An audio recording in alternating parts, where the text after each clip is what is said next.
Hi friends, அனைவருக்குமே வணக்கம். அனைவருமே எதிர்பார்த்துட்டு இருக்கக்கூடிய கூட்டுறவு வங்கியில் இருக்கக்கூடிய நகைக்கடனெல்லாம் தள்ளுபடி ஆகுமா அப்படின்ற எதிர்பார்ப்புக்கு அரசு அதிரடியான ஒரு குட் நியூஸ் சொல்லியிருக்காங்க. நகைக்கடன் தள்ளுபடியை பொறுத்தளவுக்கு அனைவருக்குமே தெரியும். தகுதியின் அடிப்படையில் அனைவருக்குமே நகைக்கடன் தள்ளுபடி வழங்குவாங்க. இப்போ தேர்தல் நெருங்கி வரும் காலகட்டத்தில் இந்த எதிர்பார்ப்பு அதிகரித்து வரும் நிலையில் இப்போ நகைக்கடன் தள்ளுபடி ஆகுமா? யாருக்கெல்லாம் இந்த நகைக்கடன் தள்ளுபடி செய்ய போகிறாங்க? எப்படி நகைக்கடன் தள்ளுபடி ஆகும்? அதே மாதிரி வங்கிகள் இருக்கக்கூடிய விதிமுறைகளை என்னென்ன, எந்தெந்த வங்கியில் இருக்கக்கூடிய நகைக்கடன்லாம் தள்ளுபடி செய்ய போகிறாங்க. கட்டாயம் இது தள்ளுபடி கிடைக்குமா அப்படின்ற எதிர்பார்ப்புக்கு அனைத்து மக்களுமே எதிர்பார்த்துட்டு இருக்காங்க. அதுக்கான ஒரு வீடியோவாக தான் இது இருக்க போகுது. அனைவருமே எதிர்பார்த்த மாதிரி பொதுத்துறை வங்கிகள் இருக்கக்கூடிய ஒரு 8 வங்கிகளுக்கு மேலே இருக்கக்கூடிய நகைக்கடன் தள்ளுபடி செய்ய போகிறோம் அப்படின்ற ஒரு லிஸ்ட் இப்போ எடுத்து வருவதாக ஒரு அறிவிப்பு ஒரு முக்கியமான தகவலாம் வெளியே இருக்குது. திமுக இது வரைக்குமே நிறைய விதமான அறிவிப்புகள்லாம் கொடுத்து மக்களை கவரும் விதத்தில் கொடுத்துருக்காங்க. இப்போ இன்னும் ஒரு சில வாரங்களில்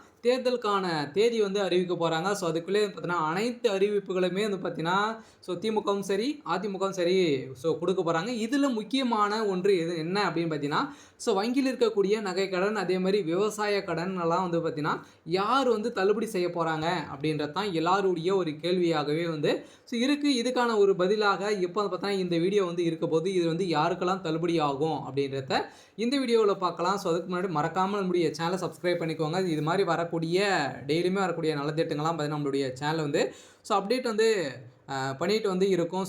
மறக்காமல் நம்மளுடைய சேனலை சப்ஸ்கிரைப் பண்ணி சப்போர்ட் பண்ணுங்கள். வாங்க வீடியோக்குள்ளே போகலாம். இந்த நகைக்கடன் தள்ளுபடியை பொறுத்தளவுக்கு பார்த்தீங்கன்னா இதில் யாரு கிடைக்கும், யாருக்கெல்லாம் கிடைக்காது அப்படின்னு பார்த்தீங்கன்னா ஒரு லிஸ்ட்டை இப்போ வெளியிட்டிருக்காங்க. இந்த லிஸ்ட்டை பிரகாரம் பார்த்தீங்கன்னா அனைவருக்குமே நகைக்கடன் தள்ளுபடி ஆகுமா அப்படின்னு கிடையாது. தள்ளுபடியை பொறுத்தளவுக்கு பார்த்தீங்கன்னா அனைவருக்குமே தள்ளுபடி கிடையாது. யாருக்கு தள்ளுபடி அப்படின்னா நீங்கள் பார்த்தீங்கன்னா வறுமை கோட்டுக்குள்ளே இருக்கணும். அதே மாதிரி நீங்கள் கூட்டுறவு வங்கியில் இருக்கக்கூடிய நகைக்கடன் சிட்டாக எடுத்து நீங்கள் பார்த்தீங்கன்னா நகைக்கடன் வைத்திருக்கீங்க அப்படின்னா இது வரைக்குமே பார்த்தீங்கன்னா 5 சவரனுக்குள்ளே இருக்கக்கூடிய நகைக்கடன் தான் தள்ளுபடி செஞ்சுருக்காங்க.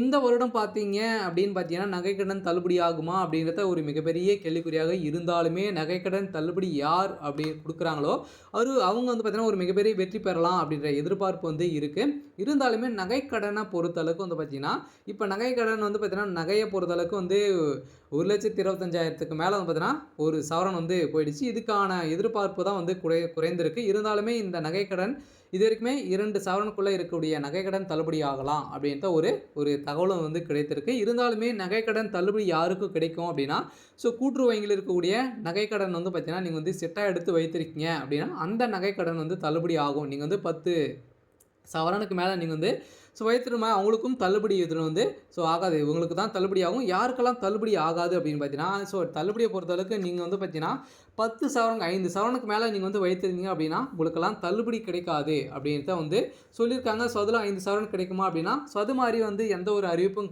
இன்னுமே வரலை. இருந்தாலுமே பார்த்தீங்கன்னா இதுக்கான தள்ளுபடி அறிவிப்பு கட்டாயம் இவங்களுக்கெல்லாம் கிடைக்கிறதுக்கான வாய்ப்புகள் இல்லை. நீங்கள் பொதுத்துறை வங்கியை பொறுத்தளவுக்கு பார்த்தீங்கன்னா ஒரு 8 வங்கியில் இருக்கக்கூடிய நகைக்கடன்லாம் தள்ளுபடி ஆகும் அப்படின்ற மாதிரிலாம் சொல்கிறாங்க. அது உண்மையா அப்படின்னா கட்டாயம் தள்ளுபடி ஆகிறதுக்கான வாய்ப்புகள் இருக்குது. எந்தெந்த வங்கியெல்லாம் இருக்கலாம் அப்படின்னு பார்த்தீங்கன்னா இந்தியன் பேங்க்கு, அதே மாதிரி ஸ்டேட் பேங்க், கிராம வங்கிகள், அதே மாதிரி பார்த்தீங்கன்னா கூட்டுறவு வேளாண்மை துறை வங்கிகள், இது மாதிரி பார்த்தீங்கன்னா கூட்டுறவு சார்ந்த ஒரு 5 விதமான வங்கிகள்லாம் அதில் தள்ளுபடி ஆட் ஆகும். இது கட்டாயம் எதிர்பார்த்த மாதிரி தள்ளுபடி நகைக்கடன் தள்ளுபடி வரும். இன்னும் கூடிய விரைவில் நிறைய விதமான அறிவிப்புகள்லாம் கொடுக்க போகிறாங்க. இதில் யாருக்கு தள்ளுபடி ஆகும் அப்படின்றத நம்ம இந்த வீடியோவில் ஆராய்ச்சி நம்ம பார்க்கலாம். இதில் தமிழகத்தில் எப்பவுமே பார்த்தீங்கன்னா கூட்டுறவு வங்கிகளில் வழங்கப்பட்ட நகைக்கடன் தள்ளுபடி என்பது அரசின் குறிப்பிட்ட வழிகாட்டுதலின்படி மற்றும் தகுதிகளின் அடிப்படையில் தான் நம்மளுக்கு இந்த தள்ளுபடி அறிவிப்பு கொடுக்குறாங்க. இருந்தாலுமே இந்த தள்ளுபடி சலுகை அனைத்து நகைக்கடனதாரர்களுக்குமே தானாக வழங்கப்படுவதில்லை. மாறாக நலிவடைந்த பிரிவினர் மற்றும் சிறு மற்றும் குறு விவசாயிகளுக்கு மட்டுமே தான் பார்த்தீங்கன்னா தகுதியின் அடிப்படையில் மட்டுமே இந்த அரசாணையில் குறிப்பிடப்பட்டுள்ள நிபந்தனை அடிப்படையில் இந்த நகைக்கடன் தள்ளுபடி செய்கிறாங்க. இந்த திட்டத்தின் கீழ் ஒரு குடும்ப அட்டைக்கு ஒவ்வொருக்கு மட்டுமே பார்த்தீங்கன்னா அல்லது அரசாங்கம் குறிப்பிட்ட எடை வரம்புக்குள்ள நகைக்கடன் மட்டுமே தள்ளுபடியாக பரிசீலிக்கப்பட்டுள்ளது. உதாரணமாக சில திட்டங்களில் 5 சவரன் வரை உள்ளிட்ட நகைக்கடன்களுக்கு தள்ளுபடி வழங்கப்பட்டுள்ள நிலையில் இந்த எடை வரம்பு அரசாணைக்கு ஏற்ப மாறுபட்ட கூடியதாக இருக்கும். மேலும் அரசாணையில் குறிப்பிட்ட தேதிக்குள் எடுத்த நகைக்கடன் தள்ளுபடிக்கு தகுதியானவர்களாக நீங்கள் இருந்திருக்கணும். நீங்கள் பார்த்தீங்கன்னா அவங்க குறிப்பிடுறாங்க இல்லையா, ஒரு தேதி அப்டேட் பண்ணுவாங்க. அந்த தேதிக்குள்ளே நீங்கள் வைத்திருந்தீங்க அப்படின்னா உங்களுடைய நகைக்கடன் தள்ளுபடி ஆகும். நீங்கள் பார்த்தீங்கன்னா 2026க்கு மேலே நகைக்கடன் வைத்திருக்கீங்க அப்படின்னா உங்களுக்கெல்லாம் தள்ளுபடி கிடைக்குமா அப்படின்னா கட்டாயம் ரேர் தான்.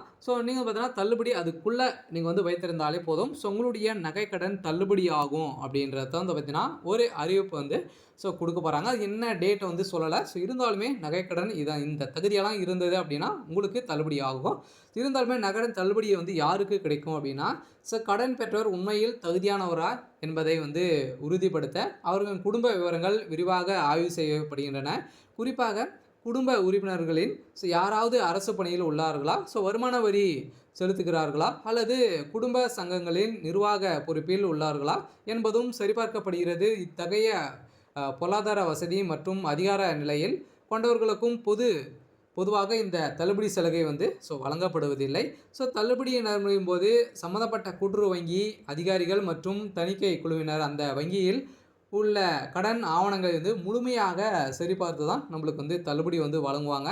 இந்த நகைக்கடன் வழங்க நடைமுறைகள் என்ன அப்படின்னு பார்த்தீங்கன்னா, கடன் பெற்ற தேதியிலிருந்து கடன் வழங்கப்பட்ட நோக்கம், அடகு வைக்கப்பட்ட நகையின் எடை போன்ற விவரங்கள் அரசாணையில் குறிப்பிட்டுள்ள நிபந்தனை அடிப்படையில் ஒப்பிட்டு சரிபார்த்து இந்த விவரங்கள் அனைத்துமே பார்த்தீங்கன்னா கணிசமாக ஆதார் எண் மற்றும் குடும்ப அட்டை எண்ணுடன் இணைக்கப்படுகின்றன.